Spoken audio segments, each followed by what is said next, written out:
Amen. Turashima Imana yuko duhaye umwanya mwiza. Itangazo rimwe gusa nshaka kongera ku byo bavuze ni uko ku bantu bazakora membership twigira Kabeza saa 11 wenda turaza kubiganiraho nijoro kuri group ya WhatsApp, ariko ndumva icyo batari bavuze cyonyine. Ikindi nuko nimugoroba ari amateraniro, nyuma y'iyi service hari indi service nimugoroba ku bashyitsi. Yego, tumbe Bibiliya zacu so muri Yohana wa mbere ibice 3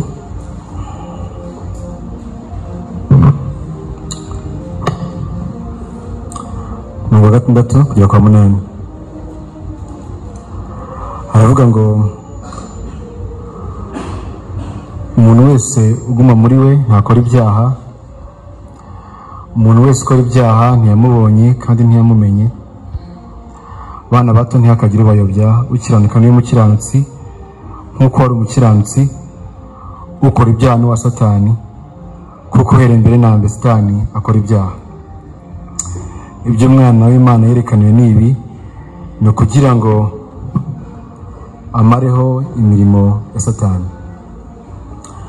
Mwami, turagushima yuko ari Imana ikomeye, turagushima yuko n'indi Imana ihwanye nawe Mwami.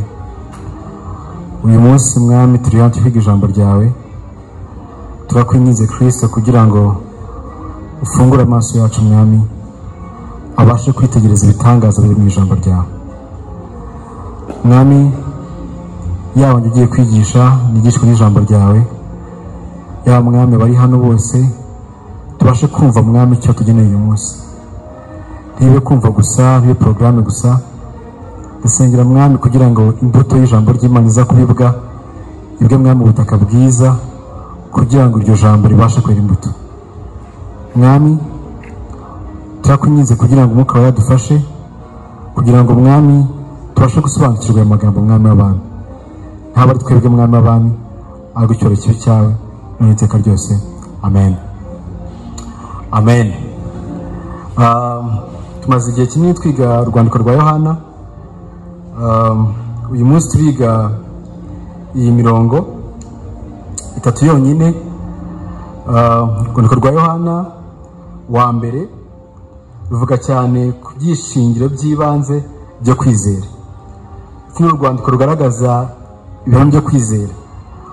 Urwandiko rwa Yohana ubutumwa bwiza yerekana uburyo umuntu aba umukristo, uburyo umuntu yizera. Naho Yohana wa mbere ni urwandiko rwerekana uburyo namenye neza yuko nkijijwe.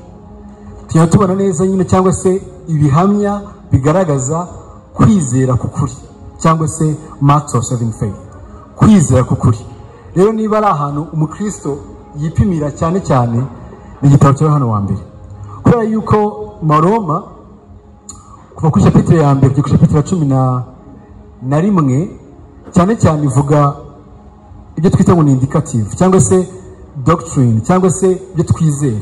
Ariko kuva ku cya 12 herekana uburyo umuntu umaze kumva bino bintu uburyo abaho noneho. Ariko Yohana wa mbere ni igitabo cyane cyane kibanda ku bantu bavutse bwa kabiri. N'ahantu donc ni umunzani buri mukristo wese agenda akireberamo kugira ngo amenye koko yuko yizeye ubutumwa bwiza. Amen. Yohana ajya kurangiza chapitire ya 5 aravuga ngo ibi bandikiye kugira ngo umenye neza yuko ufite ubugingo buhoraho. Niba ibi bintu byose ubyibonaho ukabona ubuzima bwawe nuko bugenda, umenye neza ko ufite ubugingo buhoraho.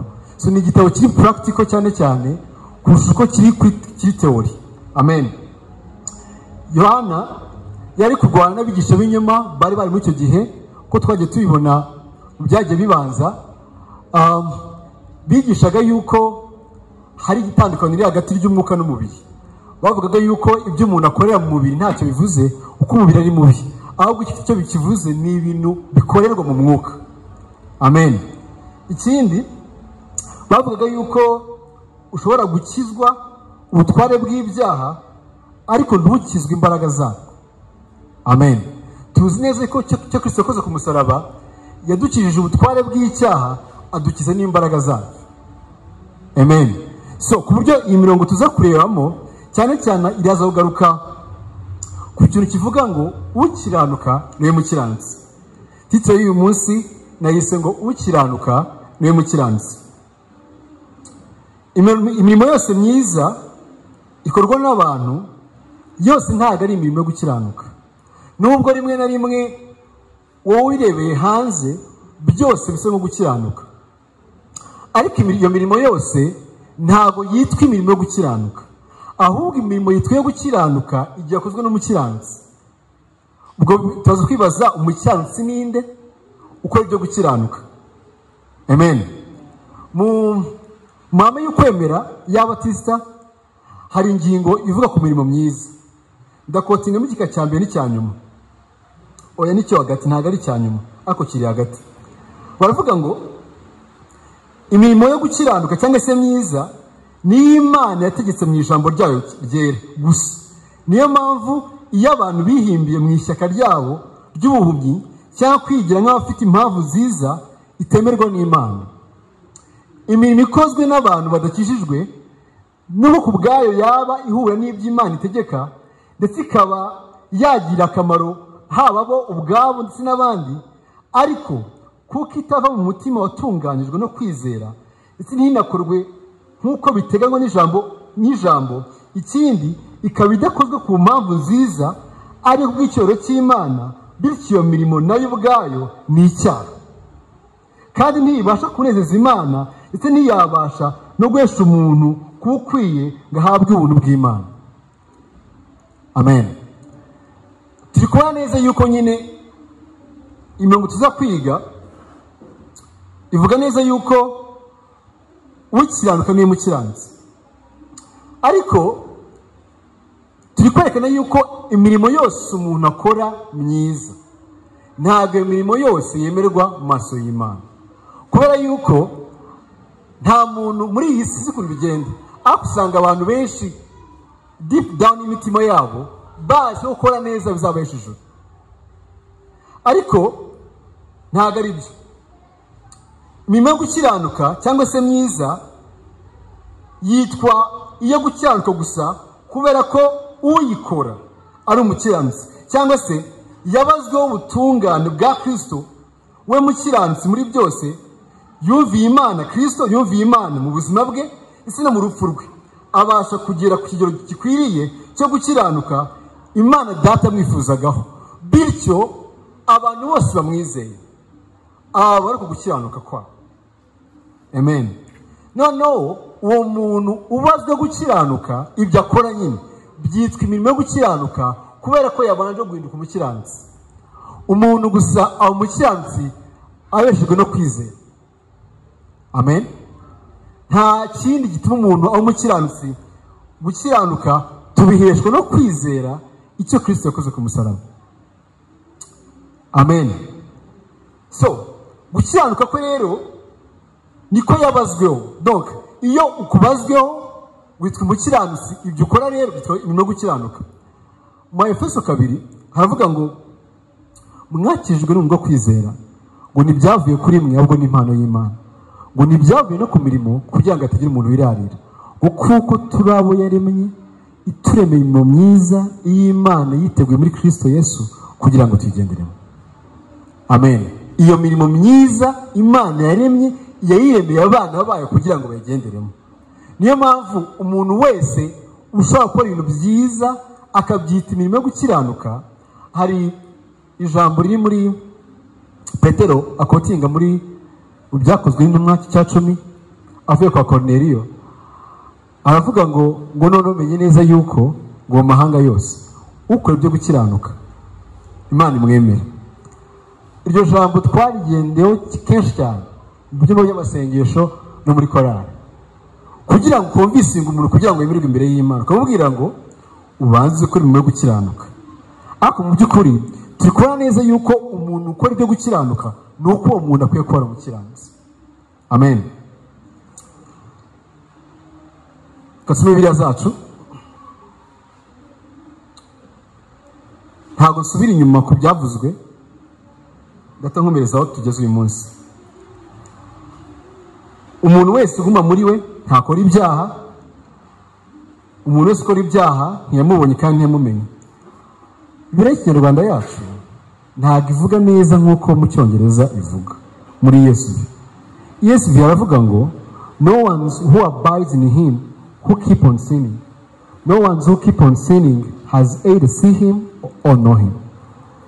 Hari ikintu nyine ivuga ngo keep on sinning, kuvuga ngo ntabwo umuntu wabyawe n'Imana akomeza kubaho ubuzima bwo gukora ibyaha. Mu yandi magambo, ntabwo ubuzima bwo gukora ibyaha ntabwo ari lifestyle yiwe, ntabwo aricyo kimugenga, ntabwo aricyo kimudefinisa.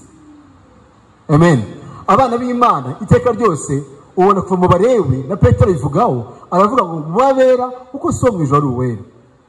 So abana rero ba Satani cyangwa se mu batarizera ntabwo bamubwira ngo uwera kuko so mu ijuru ari uwera, kubera yuko abari mu butware bw'umwijima icyaha kiba ari igishefu, kiba kimuyobora. Mu yandi magambo ibyo akora byose biba ari ibyaha. Amen. Ntabwo wamubwira rero ngo ntakomeze gukora ibyaha, kubera yuko twabonye neza yuko n'imirimo myiza yiwe nayo ubwayo yitwa icyaha, kuko nyine ngo yavuye mu mutima udatunganyijwe.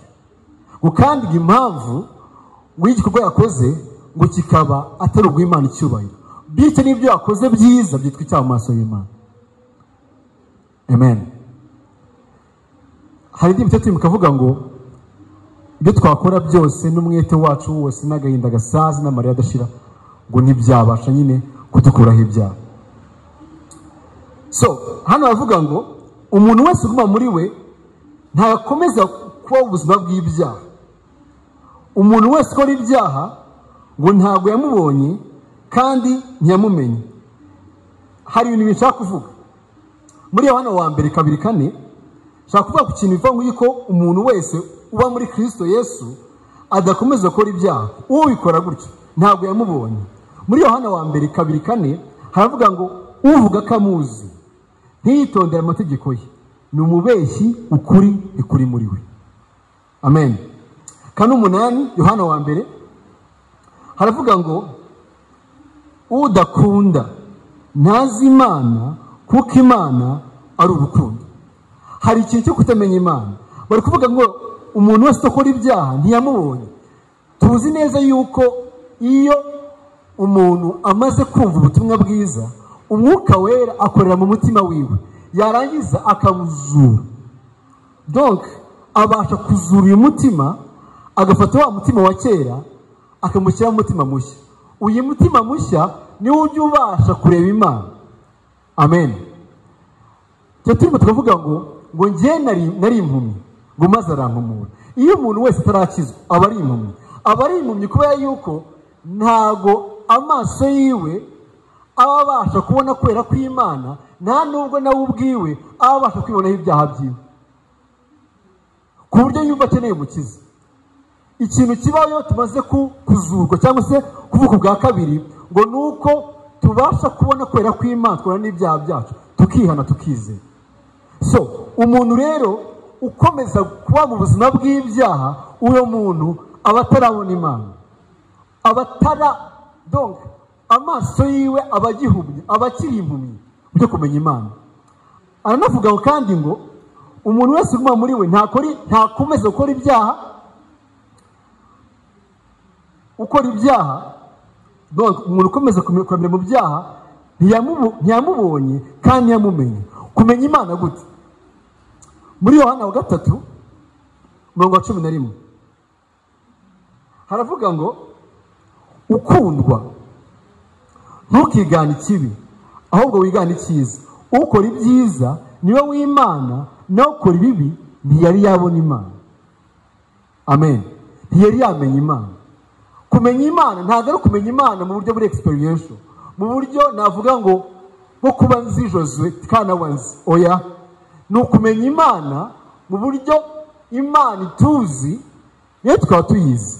Mu gitabo cy'umugabo bita J.I. Packer bita Knowing God aravuga ngo nta kintu kizanira umukristo kunyurwa nko kuba azi neza yuko azwi n'Imana n'Imana ye ikabimuzi.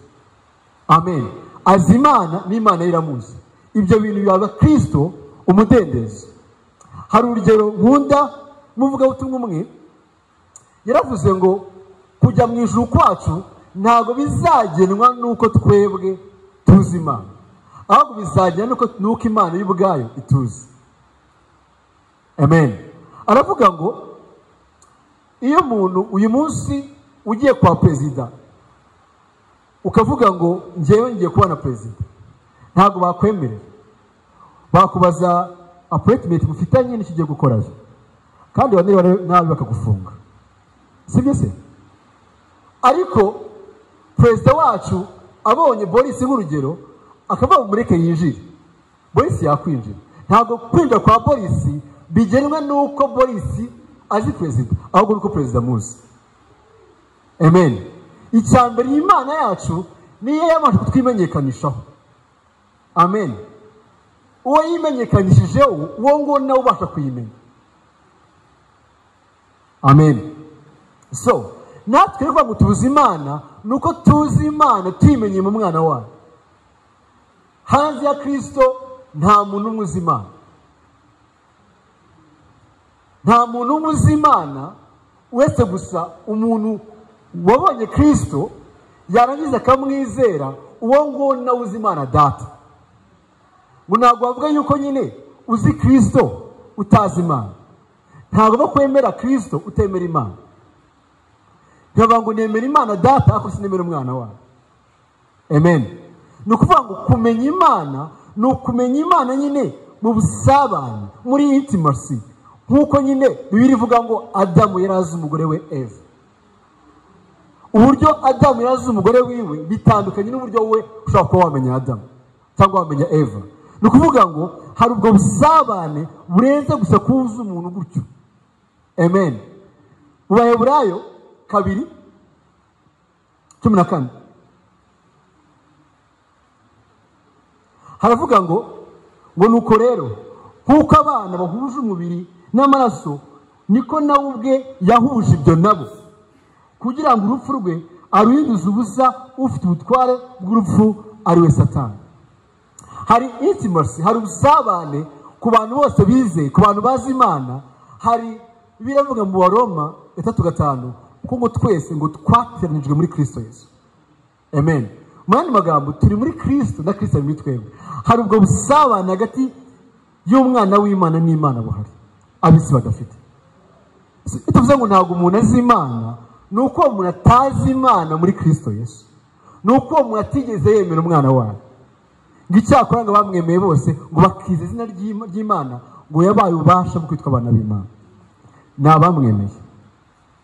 So abantu bose nyumva ko bazi Imana, ariko bazi Imana muri Kristo Yesu. Umuntu utazi Imana muri Kristo Yesu, umuntu ntazi Imana rwose. Amen. Kubera yuko hari ikintu gikomeye aba bantu bize cyangwa se bakijijwe, Yohana avuga ngo umuntu wese uguma muri we ntakora ibyaha, umuntu wese ukora ibyaha ntiyamunye kandi ntiyamumenye. Hari ikindi kintu nshaka kuvugaho. Iyo umuntu ari muri Kristo Yesu, impamvu adakomeza kuramira mu byaha nuko aba yarapfuye ku cyaha. Amen. Impamvu umuntu uri muri Kristo Yesu ataramira mu byaha nuko umuntu yapfuye ku byaha.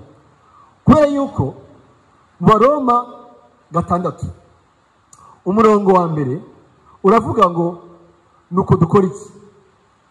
Dukomeze nuko tuvuga iki? Tugumye ko ari ibyaha umuntu bisage kabiri ntibikabeho ngo mbese twebwe bapfuye ku byaha ngo twakomeza kuramira muri byo dute? Sibyo? Ni ukuvuga ngo murebe neza uyu murongo wa mbere wa kabiri bivuze neza yuko abakristo bapfuye ku byaha. Niba barapfuye ku byaha bakomeza kubiramiramo, tubaza kwibaza ngo gupfa ku byaha bivuze iki ubwabyo? Sibyo? Umurongo wa 5 w'Abaroma 6 haravuga ngo ubwo twateranijwe nawe gusangira urupfu nk'urwe. Herekana union iri hagati ya Kristo n'abizera. Amen. Donc hari union cyangwa se hari guteranwa. Iyo uvuze ngo ntiyanyije okay, guteranya nk'iki navuga se, hari ukuntu ushobora gufata nk'imigozi ukayiteranya, sibyo, ukayihuza ukayiteranya. Iyo migozi iba ari umwe, uri umugozi umwe. Natwe tuvuga ngo twatarijwe na Kristo, bivuze iki? Turi muri Kristo na Kristo ari muri twebwe. Amen. Gatanu baravuga ngo twatarijwe na Kristo. Ono ku murongo wa 10 haravuga ngo urwo rupfu yapfuye yarupfuye rimwe isa kubw'ibyaha, ariko ubwo ariho kubw'Imana. Mu Cyongereza ntago bakoresha ijambo risa n'inye mu Kinyarwanda, ahubwo baravuga ngo for the death he died to sin. Ku murongo wa 10 Kristo yapfuye ku byaha. Niba Kristo yapfuye ku byaha kandi turi muri Kristo Yesu, natwe twapfuye ku byaha. Amen. Kristo yapfuye ku byaha, natwe turi muri Kristo Yesu, natwe bivuze yuko natwe twapfuye ku byaha. Gupfa ku byaha ni iki? Bivuze yuko twapfuye ku butware bw'icyaha ndetse n'imbaraga z'icyaha. Amen. Niba twarapfuye ku butware bw'icyaha n'imbaraga z'icyaha, ntabwo bishoboka yuko ubuzima bwacu dushobora gukomeza kuba mu byaha. Amen. So ibyo rwose birumvikana. Ibi ntabwo bivuze yuko umukristo adakora ibyaha cyangwa se adashobora gukora icyaha. Umukristo akora icyaha, ariko ijambo rivuga muri Yohana, ariko icyaha ntabwo aribwo buzima bwe. John Owen yavuze ngo ibyaha ngo ni umutwaro iteka utubabaza, ngo ntabwo ari ibyishimo duha twishimiramo. Amen. Ibyaha byacu iteka ni umutwaro kuri twebwe uhora uturemereye, uhora utubabaza iteka ryose. Ntabwo ari pleasure to delight, ntabwo ari ibyishimo aho tuba tubona umunezero mu byaha byacu. Niba imwe muri max, imwe mu bigaragaza yuko wakijwe by'ukuri, iyo ukoze icyaha, kuko turabikora, niki kikubaho? Wumva agahinda kuzuye umutima wawe, cyangwa wumva nyine ibyo bintu by'enjoyinzi? Amen. Wumva nyine ugize agahinda kenshi kuzuye umutima wawe. Naganiriye n'umuvandimwe umwe, elder, arambwira ngo hari umuvandimwe baganiriye, aramubwira ati muvandimwe, njyewe rwose ubuzima bwanjye muri iyi minsi bumeze nabi, ngo kandi ikimbabaza gikomeye ngo nuko numva ntacyo bintwaye. Ubuzima bwanjye nyine bumeze nabi, ndiko mu buzima bw'ibyaha, ariko ikingoye kurushaho nuko ndi kumva nta kintu bintwaye. Ndi kumva nyine nta nubwo umutima wanjye ujya wikanga. Muvandimwe, niba ushobora gukora icyaha rimwe, kabiri, gatatu, ukumva nyine nta na grieve, nta gahinda ufite, biravuga ngo agahinda ko mu buryo bw'Imana wetera kwiyana, kuticuzwa, kuzana agakiza. Ariko agahinda ko mu buryo bw'isi bugatera urupfu. Amen. Ntabwo rero kuba ubuzima bwacu bukirangwa n'ibyaha, ntabwo icyaha kituyobora. Amen. Nta nubwo icyaha gidufiteho imbaraga, kuko Kristo kinesheje ku musaraba. Amen. Isano twebwe dufitanye n'Imana riruta kure iry'umwana agirana na se. Aho ngo twebwe isano ryacu dufitanye n'Imana rimeze nk'igiti n'amashami, kubera yuko umwana ntabwo ari muri se, sibyo? Ntabwo ubusabane umwana ajyana n'umubyeyi n'ubusabane tujyana n'Imana Data biratandukanye cyane, kubera yuko umwana ntabwo aba muri se, sibyo? Ariko ishami riba ku giti n'igiti kiba ku ishami. Amen. Niyo mpamvu Yesu yavuze ngo ntacyo mubasha gukora mutamfite, kubera yuko hanze yanjye nta buzima buhari. Kuko ishami ritagira ubuzima ritari ku giti, niko natwe nta buzima twajya turi kuri Kristo Yesu. Amen. karindwi. Yohana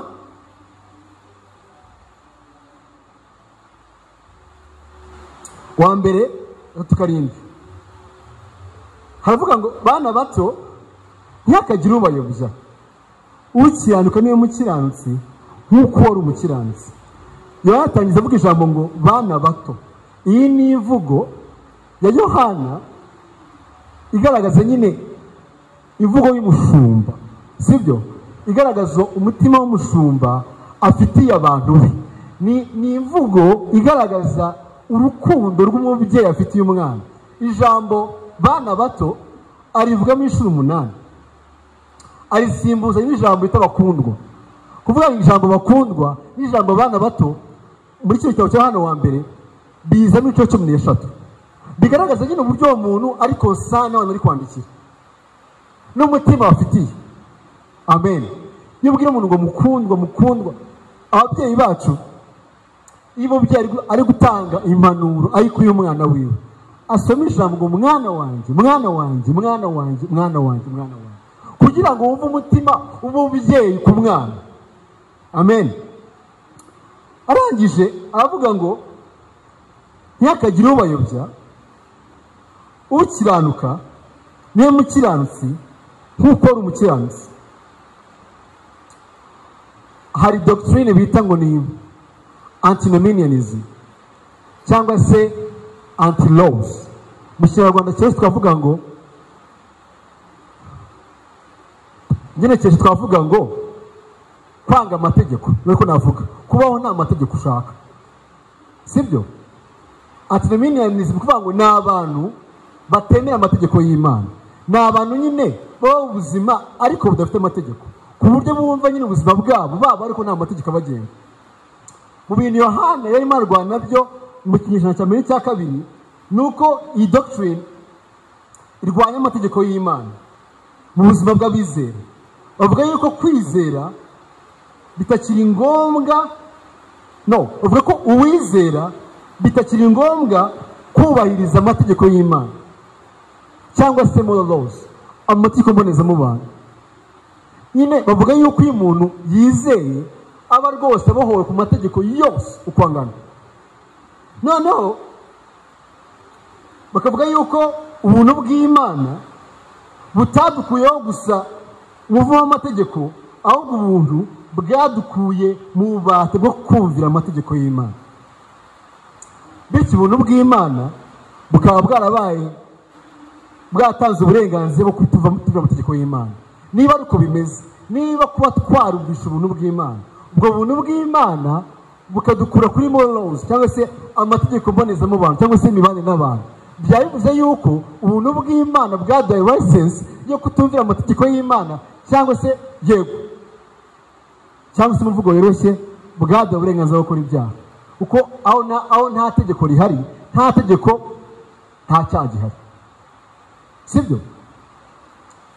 Igitangaje ni uko abona abantu bakotinga Paul bavuga yuko nyine iyi doctrine bayikura nyine mu nyandiko za Paul, ariko tubona Paul mu Roma 3:1 arifutinga nyine iyi inyigisho, akavuga ngo none duhinduze ubusa amategeko kwizera ntibikabeho ahubwo turayakomeza. Amen. Yohana 14:15 haravuga ngo ni mu nkunda muzitondera amategeko yanjye. So ahangaha rero impamvu bigose ni iyihe mpamvu? Nuko Yohana ari kuvuga ngo bana bato ntihakagire umuntu ubayobya. Aba bari banze, aba bantu babayobyaga bari aba false teachers cyangwa se abigisha b'inyuma, aho ku mirongo 18 yita ngo ni ba antikristo. Aba 18 aravuga ngo bana bato ngo tugize mu gihe cy'imperuka, kandi uko mwumvise yuko antikristo azaza, niko none hamaze kwaduka ba antikristo benshi. Ku murongo wa 4 ku murongo wa mbere havuga ngo bakundwa ntimwizere imyuka yose, ahubwo mugerageze imyuka ko yavuye ku Mana, kuko abantu uzi ibinyoma benshi badutse bakaza mu isi. Yohana aravuga ngo ntihakagire ubayobya. Aba ni bande? Ni abantu uzi ibinyoma ndetse aba yise ngo ni ba antikristo. Akavuga ngo kubera ko itorero ryari ryanjijwe n'abigisha b'ibinyoma, ndetse bamwe mu banyetorero baratangiye rwose gukurikira inyigisho zabo, ku buryo bari batangiye kugenda bigisha ibinyoma, batangira no gufata ubuzima bw'ibanze bw'abizera cyangwa se basic doctrines z'abizera, batangira kuzigoreka nk'ubumana bwa Kristo ndetse no kutoza amategeko y'Imana. Yohana avuga ngo rero bana bato ntihakagire umuntu ubayobya. Muri kumva?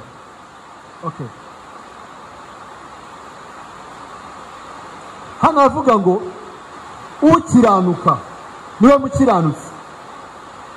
Ahangaha ntabwo tuvuga yuko nabisobanuye mbere, ukiranuka nyine niwe mukiranutsi, kandi twabonye umukiranutsi uwo ari we ni umuntu wakijijwe, umuntu ubona ubuzima bwiwe bugenda kurushanwa n'ikijambo ry'Imana rivuga, akanga iby'Imana yanga, akunda iby'Imana ikunda, agenda asa na Kristo mu ngeso, uwagenda ashushanwa n'ijambo ry'Imana n'amategeko y'Imana, uwo muntu aba ari umukiranutsi. Amen. Uwo nguwo aba agaragaye neza yuko ari umukiranutsi maso y'Imana, ndetse aba agaragaje ko bwose yabyawe n'Imana. Ariko umuntu akiranuka ntabwo yabishobora. Makorinto ba mbere katubasome 6.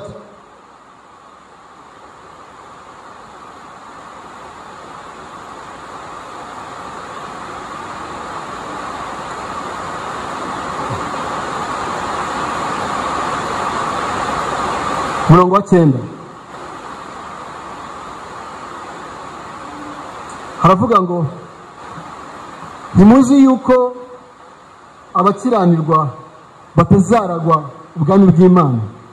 Ntimwishuke, abahehesi cyangwa se ibishushanyo cyangwa abasambanyi cyangwa ibitingwa cyangwa abagabo bendana cyangwa abajura cyangwa abifuza cyangwa abasinzi cyangwa abatukana cyangwa abanyazi, bene abo ntibazaragwa ubwami bw'Imana.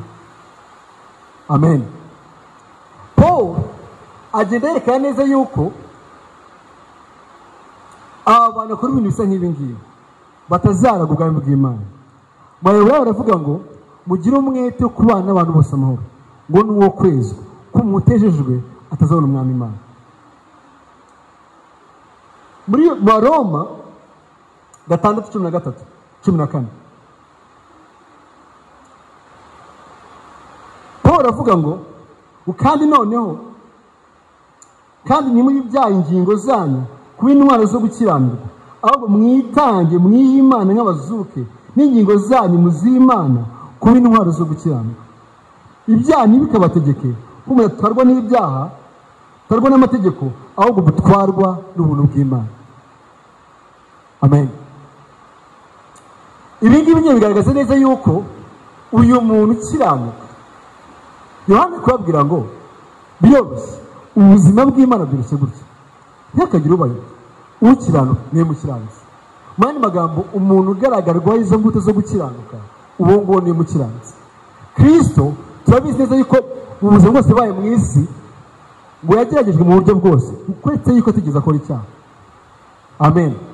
Iyo turi kuba mu buzima bwo gukiranuka, tuba turi kugaragaza neza yuko ka kamere ka Kristo, bwa buzima bwa Kristo bwatubazweho, kuko ntabwo twakijwe gusa n'urupfu rwa Kristo, ahubwo ntabwo nyine, ahubwo n'ubuzima bwa Kristo nabwo bwadukijije.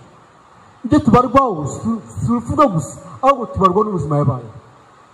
Ubwo buzima yabayeho rero, ikigaragaza ko bwatubazweho ni uko bugenda bugaragarira mu buzima bwacu bwa buri munsi. Amen. Hano aravuga ngo gukiranuka ngo niwe mukiranutsi nk'uko nguwo ari umukiranutsi. Abavutse bwa kabiri by'ukuri bagaragaza akamero k'Imana, bitwara nkawe, bagaragaza ubuzima bwa Kristo mu mihoro yabo.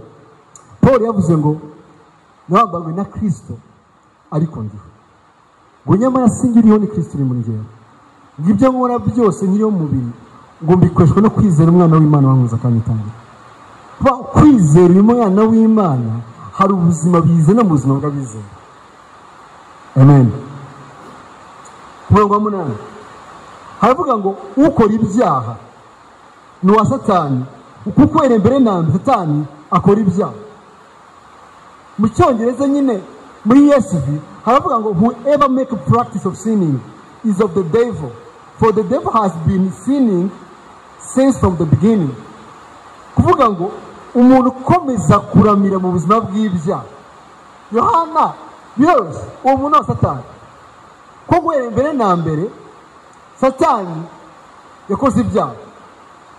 Niyo mpamvu muri Matayo 18 iyo tugiye gukora church discipline, musukuni birivuga ngo mwese nakora icyaha ugire umutezi undi mwene data, ngo niyanga umutezi babiri, ngo niyanga umutezi torero ryose, ngo niyanga mugire gute mufate nk'iki umupagani. Kubera ko umuntu yakomeje kuramira mu byaha yanze kwihana, uwo muntu n'itorero imufata nk'iki umupagani.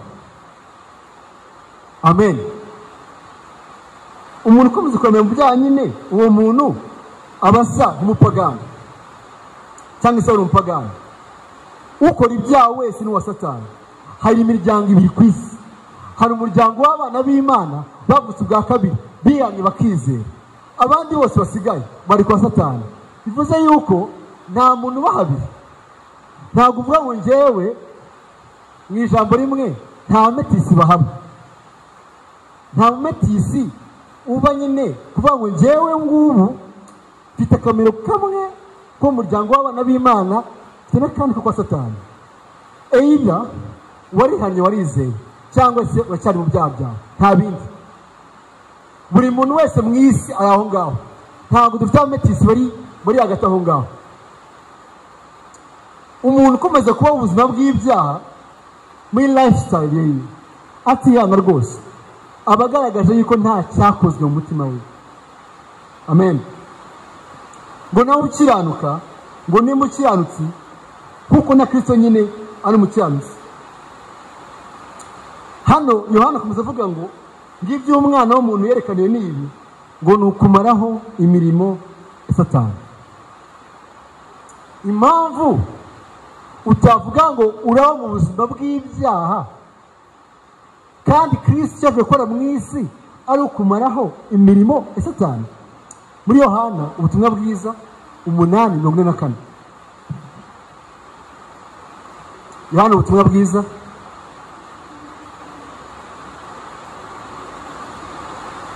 haravuga ngo mukomoka kuri Satani kandi ibyo sora bikira nibyo namwe mushaka gukora. Uhereye kera kose ari umwicanyi, kandi ngo nihagaze mu by'ukuri kuko ukuri kutari muri we. Navuga ibinyoma aravuga ibye ubwe kuko ari umunyabinyoma kandi ise y'ibinyoma. Muri Yohana nyine tubona neza yuko Yesu yari macyaha nyine byaryo za Farisayo cyangwa se z'abiseri b'abayobozi bariginaga itorero ry'Abafarisayo. Kuri Yesu imwe mu mirimo ya Satani ibiri harimo kwica no kubeshya. Amen. Ibi bya bibiri bitanga summary y'imiterere ya Satani itari intego ze mu isi. Imwe mu mirimo ye ni ukubona abantu barimbuka bakajya ikuzimu. Yohana aravuga ngo nta kindi cyamuzanye ngo ni ukwica, kwiba no kurimbura. Amen. Izo ntego za Satani ni ukwica, kwiba no kurimbura. Donc narimbura arabaye umwicanyi. Icyo ni kimwe. Icya kabiri, ndetse niyo mpamvu azana abigisha b'ibinyoma mu itorero kugira ngo bayobye benshi babe kuri kw'Imana then bazarimbuke. Icya kabiri ni uko ari umubeshyi. Typical example ya mbere twese tuzi ni story yo muri Eden. Amen. Tubona Satani yaragiye abeshya Eva nawe aho umugabo. Tubona icyaha bakoreye muri Edeni cyaratumye inyoko muntu yose yitwa abanyabyaha. So byerekana neza yuko Satani hari imirimo ye yizwi. Itwa nyine ngo Kristo ngo yaje kumaraho imirimo Satani niyihe. Turabizi neza yuko tutarakizwa mu Efeso 2:1 katwasome.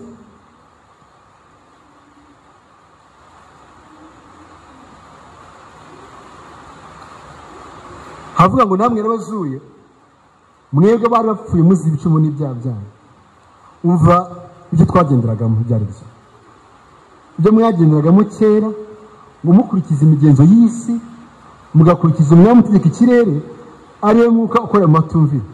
Kandi nako twese ngo twahoze muri bo, ngo dukurikize kamere yacu yifuza, tugakora ibyo kamere imitima yacu byishakira. Ngo kandi ngo akavukira yacu ngo twaraho kugira umujinya nk'abandi bose. Tubone yuko mu by'ukuri mbere yuko twizera natwe ubwo buzima nyine twabubagamo, twabaga mu butware bwiwe. Satani imirimo ni myinshi cyane, yaba indwara tubona mu isi, yewe anarega intore z'Imana, yaba kubona dufite our false teacher mu itorero ry'uyu munsi, tunabona ngo yarahumye ngo imitima y'abantu benshi kugira ngo batizere. Amen.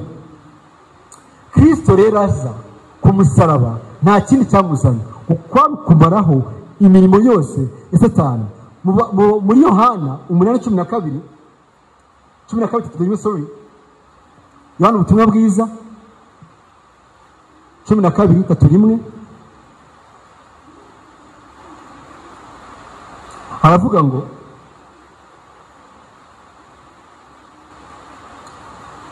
ubu urubanza rw'ab'isi basohoye, ubu umutware w'ab'isi abayicibwa.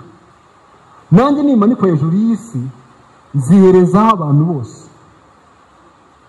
Ibyo bivugiye kugaragaza urupfu yendaga gupfa kurwarirwa. Makolosayi 2:15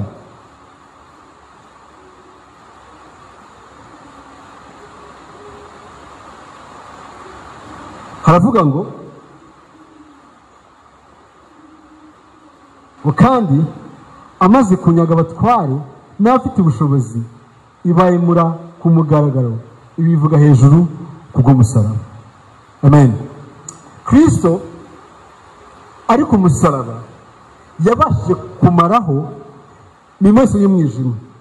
Satani umusaraba cyakora gusa yaratsinzwe. Muri Kristo gusa niyo tubasha guhungira uburiganya bwe.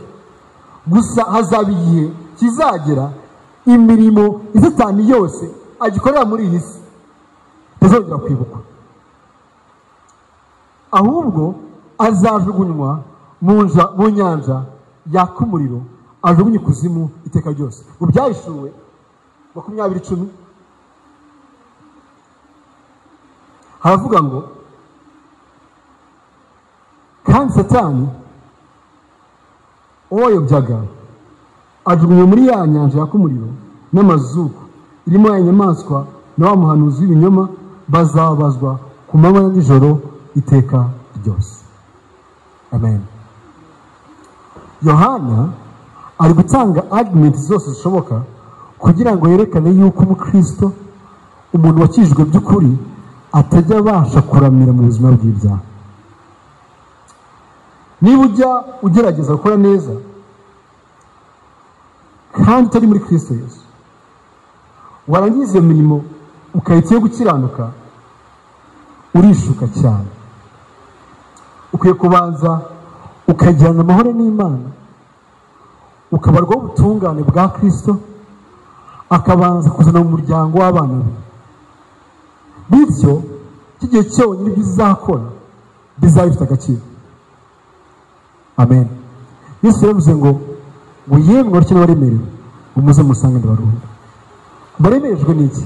Baremerejwe n'umutwaro w'ibyaha. Tuvuga ngo ngiteka nagendaga ndemerewe n'ibyaha. Nta bindi byaha cyangwa se nta wundi mutwaro wo mu isi gituremerera urenze ibyaha byacu. Umuririmbyi yavuze ngo nta soni mfite uretse ibyaha byanjye gusa. Amen. Nta kindi kintu njya mbona muri iyi si gishobora gutuma umuntu yiyahura, nta kindi kintu atabuze ikintu na kimwe wese icyaha. Amen. Niba rero ushaka gukora imirimo yo gukiranuka mu buryo bw'ukuri, ni ukwiye kujyana amahoro n'uyu mwami cyangwa se n'uyu Prince of Peace kugira ngo ubashe kwemerwa mu muryango w'Imana. Dukunda kuvuga ngo nta muntu ujya ubasha gukora examen atariyandikishije. Muri kaminuza ntabwo twebwe gukora examen utishyuye udafite ijana. Ukuri nako rwose mu buzima bworoshye, ntabwo gukora imirimo myiza itarakizwa kugira ngo izagutsindishirize ngo bingana ngo no kujya mu ijuru ugendeye ku mwotsi. Donc kujya mu ijuru ugendeye ku mugozi w'umwotsi niko bimeze mu by'ukuri. Spurgeon yavuze ngo bingana ngo no kwambuka inyanja ya Atlantique ugendeye ku rupapuro. Ntabwo bishoboka. Niba kandi warizeye twibaza bino bibazo, ese dukomeza gusohoza agakiza kacu dutinya kandi duhinda umushyitsi? Ese tubona ubuzima bwacu burushaho kugenda busa na Kristo? Amen. Dukwiye kurushaho kugira umwete wo gukomeza guhamagarwa no gutoranwa kwacu, kuko nidukora ibyo ntabwo tuzasitara na hato. Amen. Ni kimwe mu bintu bigaragaza perseverance of the saints, cyangwa se gushikama kw'abera, nuko nyiri wakijijwe akomeza gukizwa by'iteka ryose, uwihamye akomeza kwihana by'iteka ryose, uwizera akomeza kwizera by'iteka ryose. Mwami, ndagushimira ubuntu bwawe,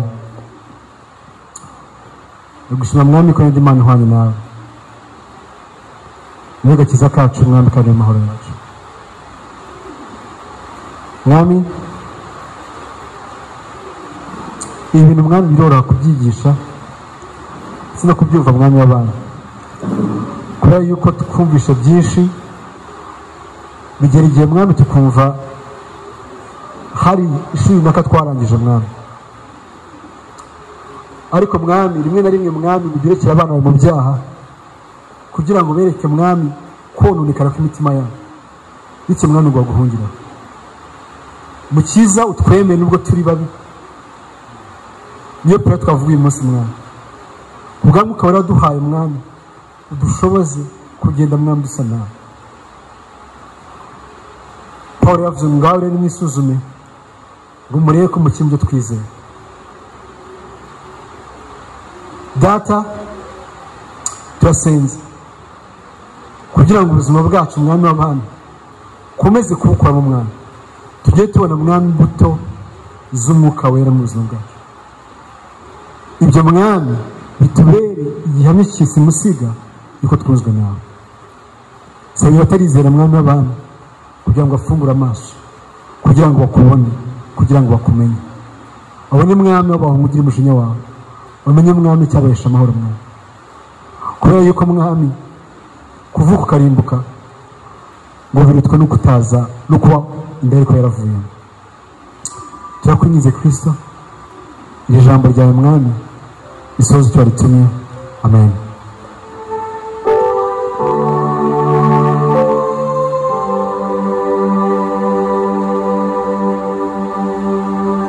Amen. Muvandimwe arakoze, ukiranuka niwe mukiranutsi kuko Data rwose akiranuka.